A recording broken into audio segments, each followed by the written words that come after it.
शहरातील रस्ते, गटारी, कचरा व्यवस्थापन, पावसाळी नियोजन तसेच सार्वजनिक सुविधांशी संबंधित विविध समस्यांच्या सोडवणुकीसाठी इचलकरंजी नागरिक मंचच्या वतीने महापालिका प्रशासनाला निवेदन देण्यात आले।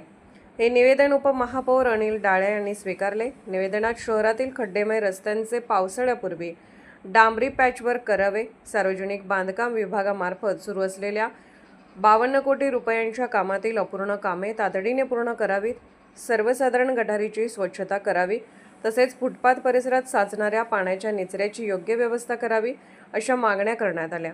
तसेच स्वर्गीय किसनराव आवळे स्टेडियममधील रिकामे दुकानगाळे लिलाव प्रक्रियेद्वारे उपलब्ध करून द्यावेत।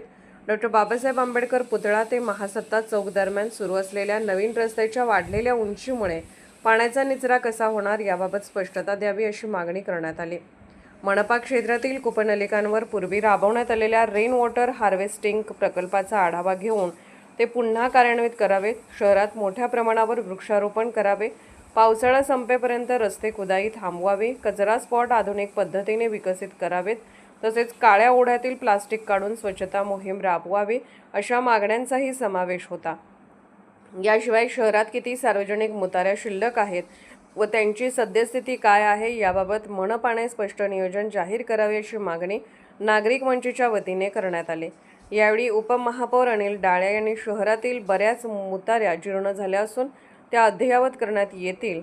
सारण गटारी स्वच्छतेचे नियोजन सुरू आहे। स्वर्गीय किसनराव आवळे मैदान परिसरातील रिकाम्या गाळ्यांचा विषय भाडे निश्चितीनंतर पुढील सभेत मांडला जाईल। पूर्वीच्या रेन वॉटर हार्वेस्टिंग प्रकल्पाची माहिती घेऊन त्यावर कार्यवाही करण्यात येईल। कचरा उठावाचे योग्य नियोजन केले जाईल, तसेच काळा ओढा पुनर्जीवित करण्यासाठी प्रयत्न केले जातील असे आश्वासन दिले। यावेळी राम आडकी, दीपक पंडित, महेंद्र जाधव, इम्तियाज मुल्ला, सुषमा साळुंके, गीता माने, अभिजित पटवा उपस्थित होते।